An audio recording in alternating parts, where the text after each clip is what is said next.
Caros alunos, iniciamos agora o conteúdo da unidade 3, definido no plano de ensino para a disciplina de Direito Administrativo 2.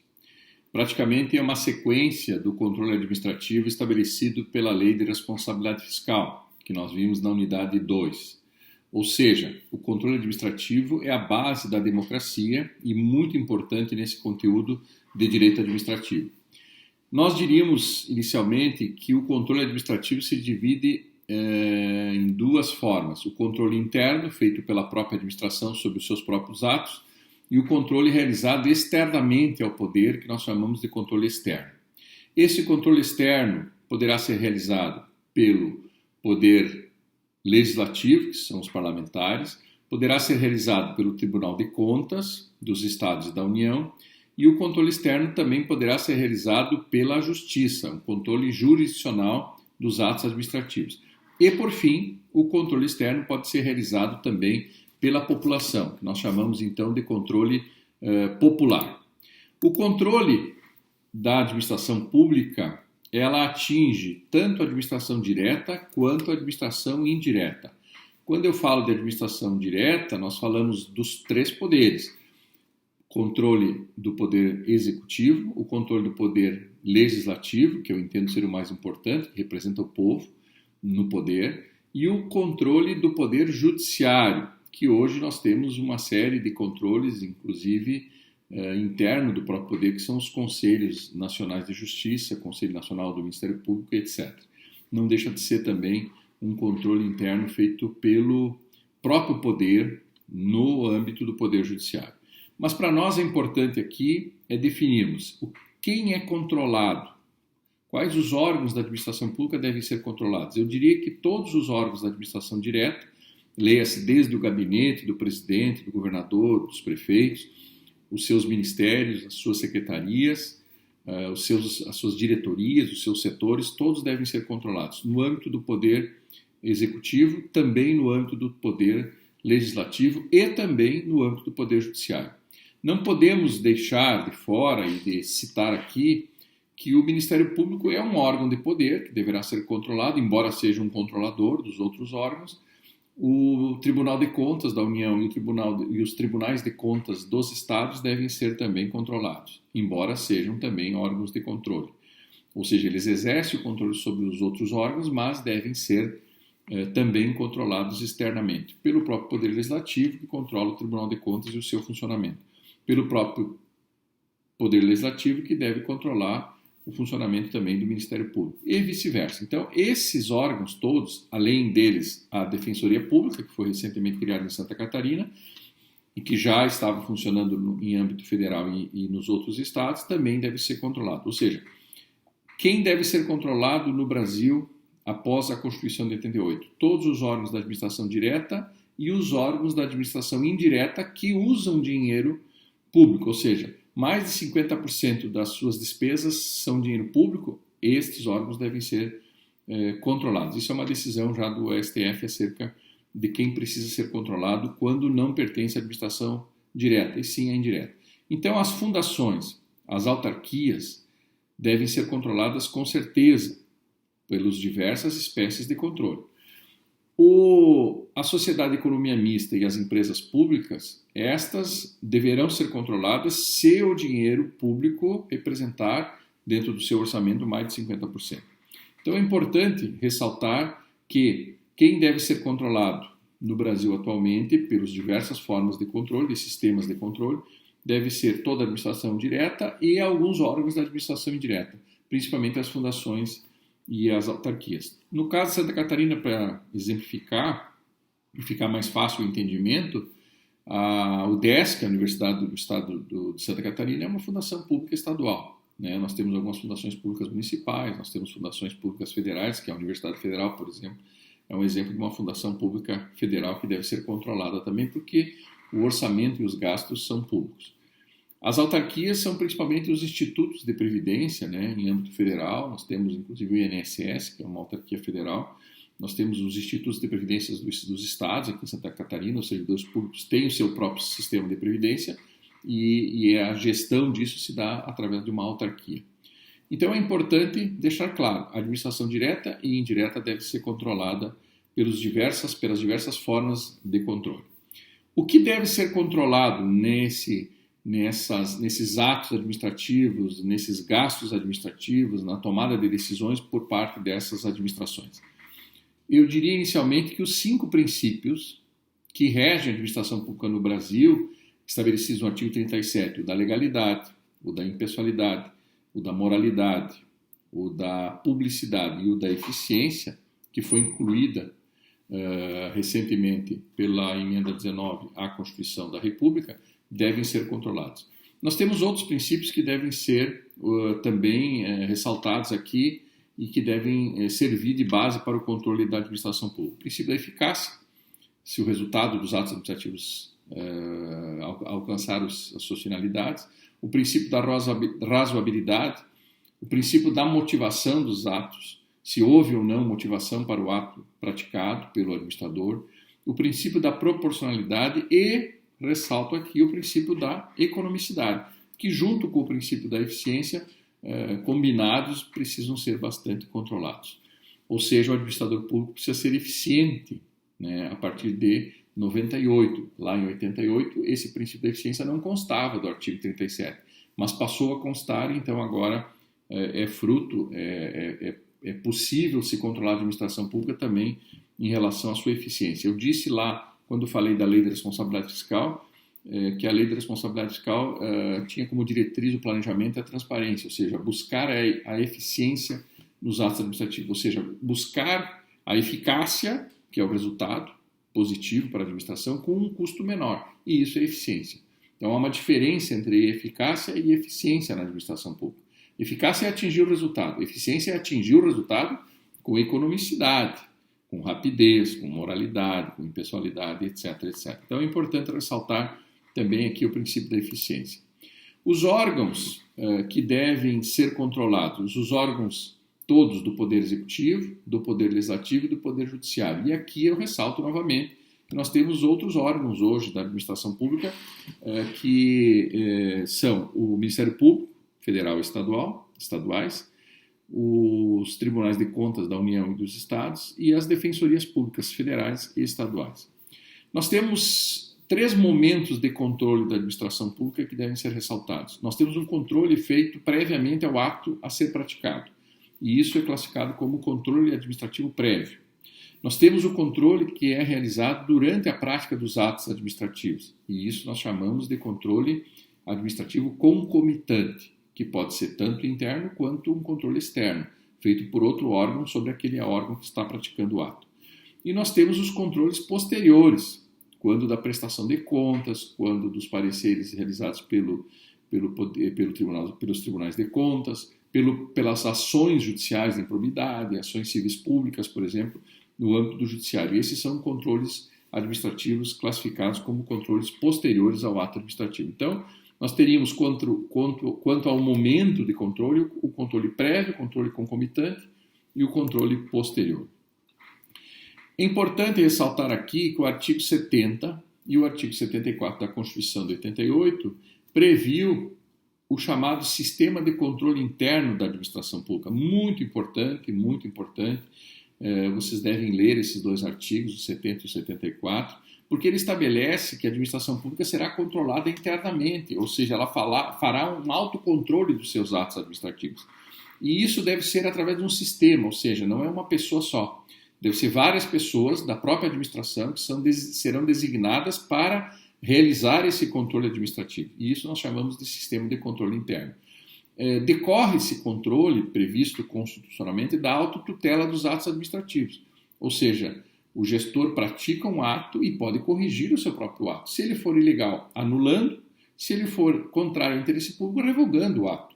E isso, normalmente, ele é fiscalizado, ele é controlado por esse sistema chamado de sistema de controle interno. No âmbito dos municípios menores, nós temos normalmente uma pessoa que desenvolve esse trabalho, ou seja, um controlador interno que ocupa um cargo, normalmente em comissão, e realiza esse controle das contas, dos gastos, das contratações, das nomeações, dos concursos.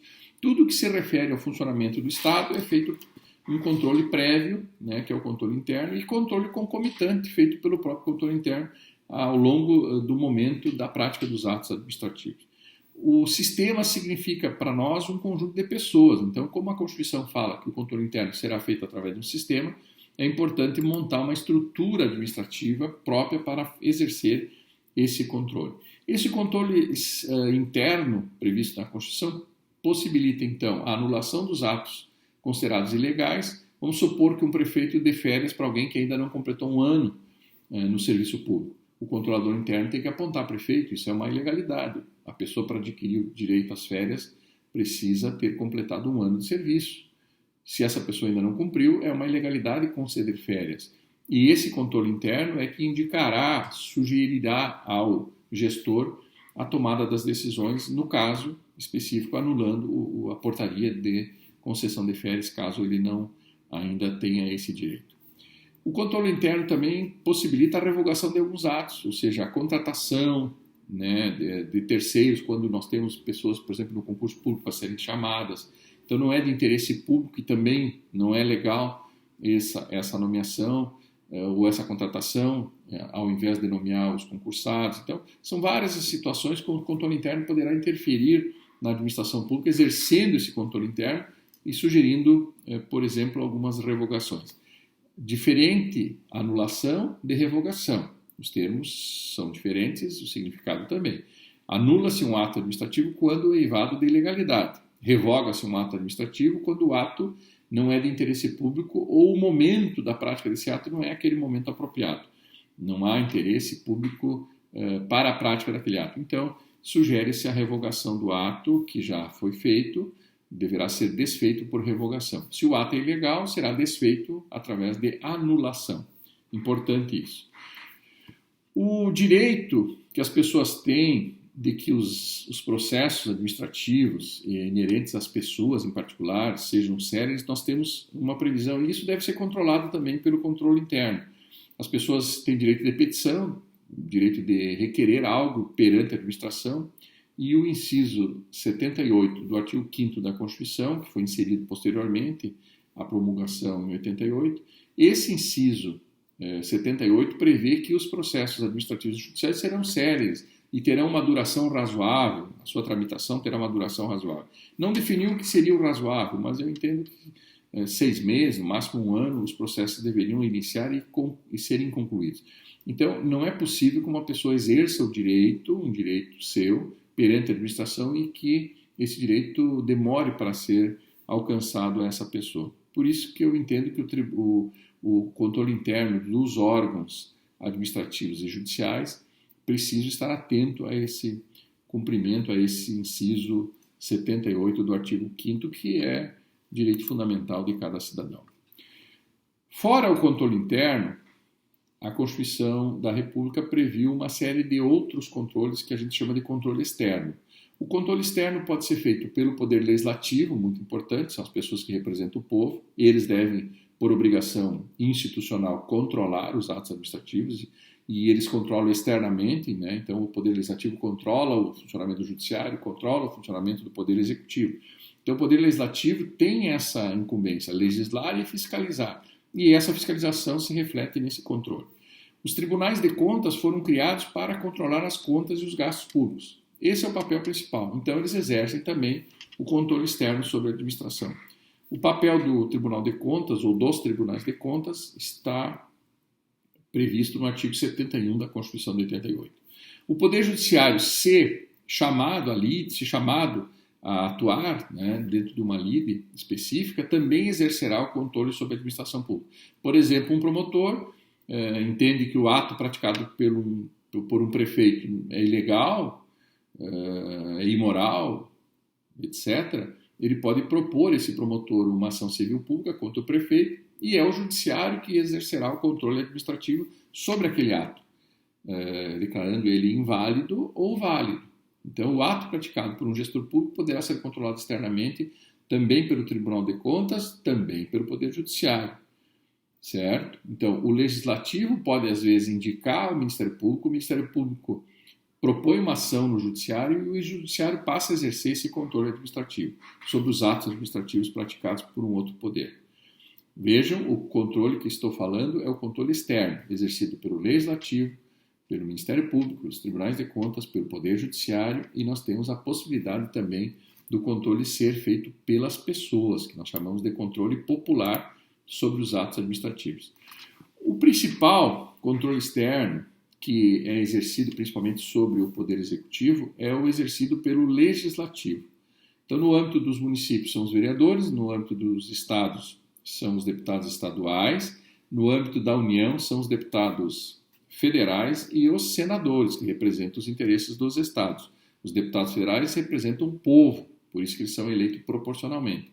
Já cada estado tem 3 senadores, há uma isonomia nesse sentido, porque todos os estados têm o mesmo peso perante a federação. Então, os senadores são, em número de 3 por estado, né? Nós temos 27 estados e mais o Distrito Federal, e esses senadores cuidam dos interesses e fiscalizam o Poder Executivo no sentido de respeitar e cuidar dos interesses dos estados que eles representam.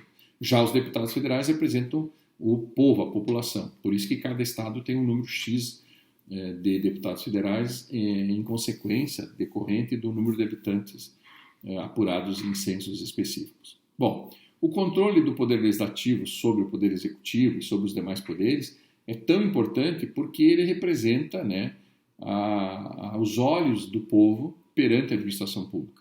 Se nós estamos num país democrático e o povo representa o poder diretamente ou através de seus representantes, são esses os representantes chamados de parlamentares que devem exercer esse controle sobre a administração pública. Qualquer gasto, qualquer contratação, qualquer nomeação, qualquer concurso público, qualquer obra realizada pela administração pública precisa ter, e isso é uma obrigação do parlamentar, o controle feito pelo Poder Legislativo. Então eu diria que o controle externo número 1 e principal na administração pública deve ser realizado pelo Poder Legislativo. O Poder Legislativo, ele, na votação das leis orçamentárias, seja o PPA, Plano Plurianual, a LDO, Lei de Diretrizes Orçamentárias, e as leis orçamentárias anuais, elas são aprovadas no Parlamento. É o Parlamento que autoriza o Poder Executivo a gastar, a realizar aquele determinado gasto, aquela determinada obra, aquela determinada contratação, aquela criação de cargos novos. Tudo isso é controlado pelo Legislativo, que é o Legislativo, e é lá na Casa Legislativa que os projetos de leis tramitam e são aprovados ou não. Então, esse controle nós chamamos de controle prévio da administração pública. É o controle realizado pelo Poder Legislativo que autoriza no futuro que o Executivo pratique determinado ato. E isso será na aprovação das 3 leis orçamentárias, PPA, LDO e LOA, que nós já vimos também na unidade 2, quando falamos da Lei de Responsabilidade Fiscal. Muito importante o controle prévio, portanto, do Poder Legislativo na aprovação das leis que darão legalidade aos atos praticados no futuro pelo um outro poder, que no caso é o Poder Executivo. Também os cargos do Poder Judiciário devem ser criados por lei, e quem faz o controle sobre a criação de cargos no Poder Judiciário também, por exemplo, criar um cargo de juiz, desembargador, o próprio Poder Legislativo. Então, nessa tripartição de poderes, o Poder Legislativo é o que exerce o controle externo sobre todos os demais poderes. Por isso a importância da representação e do voto, quando vocês forem votar num vereador, num deputado estadual ou federal, a importância de escolher pessoas que tenham essa capacidade de fiscalização e de controle sobre as contas públicas, sobre os atos administrativos futuros, em função do interesse público e etc. e tal. Esse controle feito pelo Legislativo, então, ele tem duas divisões, eu diria. O Legislativo, ele controla politicamente os atos administrativos quanto ao mérito, se a lei é boa ou não é boa para a população, e depois faz um controle financeiro, se o gasto feito para o exercício dessas atividades está dentro da normalidade. Se foi feita licitação, se o contrato está sendo cumprido, se foi cumprido, se o valor contratado obedece ao princípio da economicidade, da eficiência. Então, vejam, o Poder Legislativo, que exerce o controle externo sobre os demais poderes, controla quanto ao mérito na aprovação das leis, que autorizam o gasto, e depois um controle financeiro pós, que eu diria que seria um controle concomitante e posterior ao ato praticado. Então, veja, o Poder Legislativo ele está presente nos 3 momentos: controle prévio, controle concomitante e controle posterior aos atos administrativos. O controle prévio, quando da aprovação dos projetos de leis que entrarão em vigor e possibilitarão os demais poderes na prática dos atos a serem praticados no exercício das suas funções. Então, o controle prévio, durante o processo legislativo, deve ser realizado. O controle pós, ele deve ser realizado na prestação de contas dos outros poderes ao legislativo, né? E isso vai passar pelo Tribunal de Contas, para que exerce também um poder de fiscalização e emite parecer sobre as contas. Quando o Poder Legislativo convoca secretários e ministros para prestar informação, quando abre uma CPI, uma comissão parlamentar de inquérito, isso é um controle pós. Houve a prática do ato, algum parlamentar entende que esse ato não está aivado das garantias constitucionais de moralidade, pessoalidade, legalidade, eficiência, etc., pede, solicita, requer a abertura de uma comissão parlamentar e aí vários deputados ou vários vereadores, se for uma CPI na Câmara de Vereadores, ou vários deputados estaduais, se for uma CPI nas Assembleias Legislativas Estaduais, farão uma investigação, farão uma apuração dos fatos e dos atos praticados para ver se eles gozam de legalidade, moralidade, pessoalidade e tal.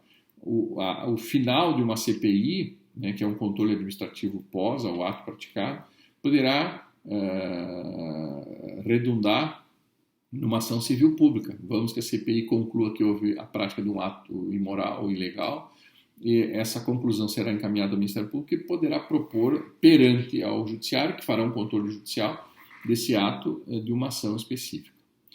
Então, vejam, os crimes cometidos pelo administrador público, eles podem ser apurados pelo Parlamento, por esse controle externo do Poder Legislativo, através de uma CPI ou de uma CPMI. No caso, o Congresso Nacional é formado por duas casas, Câmara dos Deputados e Senado Federal. Quando as duas casas têm o mesmo interesse em controlar algum ato praticado, eles instauram uma CPMI, uma Comissão Parlamentar Mista porque inclui os dois órgãos do Parlamento Federal, tanto a Câmara dos Deputados quanto dos senadores, e isso está previsto no artigo 49, inciso 5 da Constituição, que é a instauração da CPI ou da CPMI, Comissão Parlamentar Mista de Inquérito. O controle parlamentar, então, ele se dá no âmbito do mérito, que é um controle parlamentar legislativo quanto ao mérito, que normalmente é na aprovação dos projetos de leis, isso a gente chama de controle prévio, e o controle pós, que é um controle mais financeiro dos atos administrativos, para averiguar, né, controlar, fiscalizar se o gestor gastou com eficiência o dinheiro público.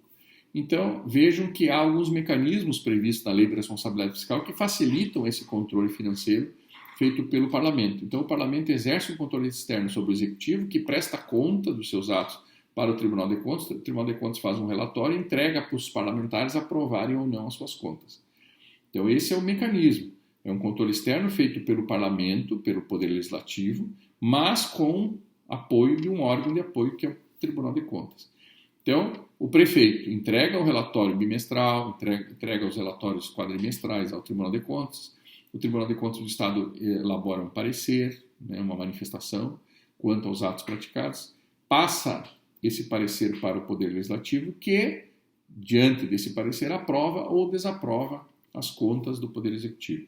Esse é o controle financeiro, é um controle de contas, é um controle realizado pelo Parlamento, que é um controle externo posterior ao ato praticado, com o auxílio de um órgão criado exatamente como um órgão de apoio ao Poder Legislativo, que é o Tribunal, ou são os Tribunais de Contas dos Estados e o Tribunal de Contas da União, se o dinheiro for federal. O Tribunal de Contas, então, tem esse papel, e o papel previsto para os tribunais de contas estão previstos no artigo 71 e 73 da Constituição, que eu sugiro que vocês façam uma leitura. Então, no 70 e 74, o papel do Ministério Público, aliás, do controle interno. 70 e 74 são os artigos da Constituição que trabalham o controle interno. O controle parlamentar está previsto quando, né, fala da Assembleia Legislativa nos estados, na Câmara dos Deputados e no Senado. E, no âmbito do município, a partir do artigo 29 da Constituição, o papel dos vereadores. Esse é o controle previsto na Constituição definido como sendo controle parlamentar. Já o controle do Tribunal de Contas está previsto no artigo 71 ao artigo 73. Então, o Tribunal de Contas ele deve ser instituído em cada estado e tem um Tribunal de Contas da União e cada estado poderá ter um Tribunal de Contas também. Alguns municípios, me parece que o Rio de Janeiro e São Paulo, ainda possui Tribunal de Contas municipal, que agora, pela Constituição de 88, não é mais possível criar. Mas aqueles que já estavam criados continuam funcionando. Ou seja, o Tribunal de Contas, no caso de São Paulo, do município de São Paulo, é um Tribunal de Contas municipal, mas para o Estado de São Paulo tem um Tribunal de Contas estadual. E em todos os estados brasileiros nós temos também um Tribunal de Contas, de acordo com as regras previstas no artigo 71 a 73 da Constituição Federal. Esse Tribunal de Contas ele faz um controle jurisdicional acerca das leis, da obediência às leis também, assim como o Judiciário. O Tribunal de Contas também apura a legalidade dos atos praticados. Ele apura a questão, um pouco menos a questão do mérito, né? Se interesse público havia ou não, o momento da prática do ato, isso não é de grande importância para o Tribunal de Contas, mas a questão da legalidade, da obediência à lei de licitação, da obediência às normas legais e aos princípios constitucionais da administração pública, essas são, com certeza, fiscalizadas também pelo Tribunal de Contas dos Estados e da União. Se o dinheiro é federal, repito, mesmo que venha para o município gastando um dinheiro federal, ele será fiscalizado pelo Tribunal de Contas, será controlado e fiscalizado pelo Tribunal de Contas da União. Se o dinheiro é estadual ou do próprio município, quem vai controlar as contas, os gastos, o uso desse dinheiro será o Tribunal de Contas daquele estado onde pertence o município. Ok? O outro órgão de controle que nós temos é o Poder Judiciário, e aí nós chamamos isso de controle jurisdicional da administração pública. O Poder Judiciário sustenta o Estado de Direito, ele é que mantém o Estado de Direito funcionando. Veja que o artigo 1º da Constituição diz que nós somos um Estado democrático e de direito. Então, o sistema positivista adotado pelo Brasil, de que as normas são escritas e que devem ser obedecidas. Por isso que nós temos no artigo 37 o princípio da legalidade, que diz que o gestor só poderá fazer aquilo que a lei autoriza ou determina que se faça. Isso é o princípio da legalidade administrativa previsto no artigo 37. É o primeiro princípio, inclusive, que aparece lá naquele artigo 37. E é o Poder Judiciário também que apura, que controla a aplicação desse princípio da legalidade. Se os atos praticados, claro, o Poder Judiciário só se provocado, né, por alguma pessoa ou pelo Ministério Público, né, se for uma ação civil pública, por exemplo, ou uma lei de improbidade administrativa, baseada na lei de improbidade administrativa, uma ação de improbidade administrativa, o Judiciário é um órgão de controle externo dos atos praticados pelos outros poderes, desde que provocado. Então, o Poder Judiciário exerce o controle jurisdicional dos atos administrativos como também um órgão de controle externo desses atos. É o que sustenta, repito, o Estado de Direito no país, é o Poder Judiciário também. O Poder Judiciário, lembro, ele tem o monopólio da jurisdição, isso está previsto no artigo 35 do artigo 5º, né, que prevê, inclusive, que todo mundo terá acesso ao Poder Judiciário, independente de legislação que possa prever algo em contrário. Então, não haverá lei no Brasil que possa impedir as pessoas de ingressar no Poder Judiciário, principalmente no controle administrativo, né, que seria o óbvio. Não haveria como prever em uma lei específica, né, a não possibilidade de ingressar perante o Poder Judiciário para o controle das contas públicas. O julgamento da administração pública pode ser tanto em relação à questão de direito, né, questão de legalidade, quanto em relação à questão da moralidade dos atos praticados. Isso também está previsto no artigo 37.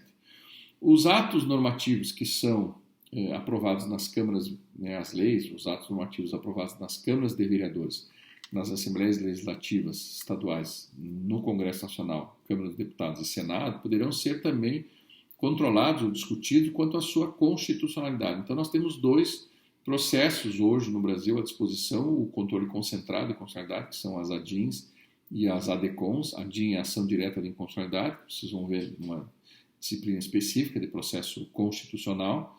Nós temos as ações declaratórias de constitucionalidade, que também não deixa de ser o exercício de um controle externo sobre a legislação aprovada no âmbito dos poderes legislativos e que vão sustentar os atos administrativos. Então, se a lei em si que autoriza o executivo a praticar um ato é inconstitucional, já poderá haver um controle sobre a legalidade dessa lei ou sobre a constitucionalidade dessa lei. E isso deve ser feito por qualquer pessoa em controle difuso ou de forma concentrada diretamente nos tribunais. Então, o Tribunal de Justiça de Santa Catarina julga as leis que são contrárias à Constituição do Estado ou contrárias à lei orgânica do município.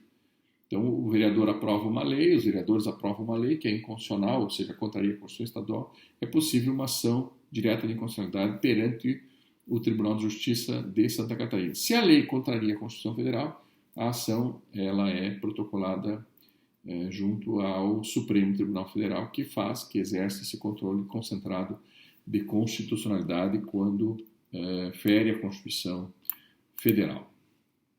Por fim, dentro dessa lógica de controle administrativo da unidade 3, que nós estamos estudando, é o controle que eu entendo muito importante e que muito pouco é praticado. É o controle administrativo feito pelo povo, o controle popular. Quando é que se faz, ou quando é que se tem chance de exercer esse direito de controlar a administração pública?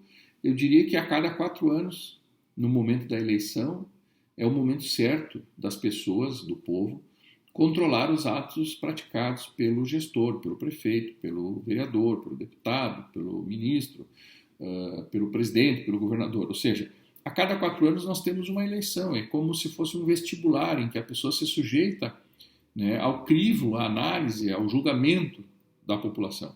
Então, veja, o controle popular pode se dar na eleição. Ele foi um mau gestor.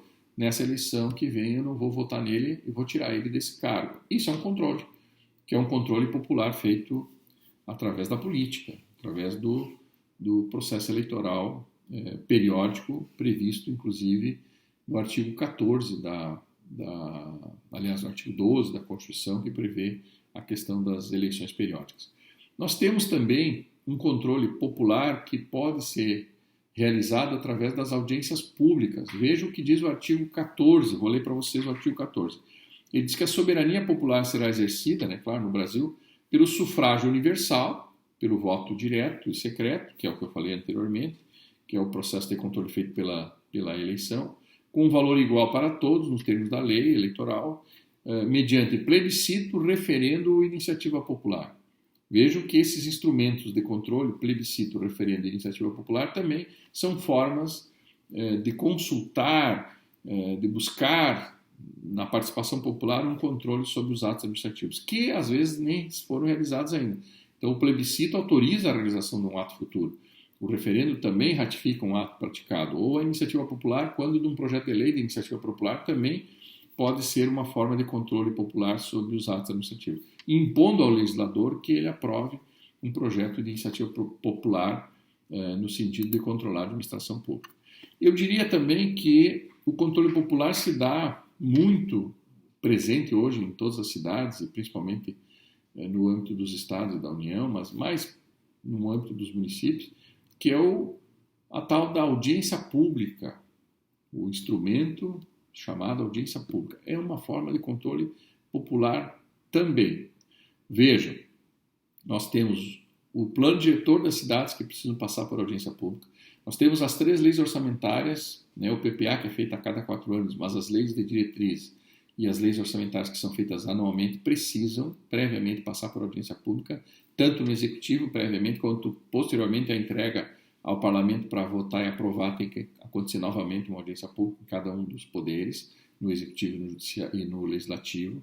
Os relatórios quadrimestrais, os relatórios de gestão fiscal, não o resumido de 2 em 2 meses, mas aquele de 4 em 4 meses que eu falei na aula passada, esses relatórios também precisam ser submetidos à audiência pública, conforme a previsão da própria lei de responsabilidade fiscal. Então nós temos o plebiscito, também previsto no artigo 49, inciso 15 da Constituição, que é uma forma de participação e de controle popular sobre os atos administrativos, e os referendos, que eu citei há pouco, previsto no artigo 14, né? Inciso 1, 2 e 3, 1 é o plebiscito, 2 é o referendo e 3 é a iniciativa popular, que são formas de controle popular da administração pública. Concluindo, pessoal, importante vocês lerem esses artigos que eu citei, o 70, o 74, o 14, o 49, que são artigos importantes de participação, que possibilitam a participação popular no controle administrativo.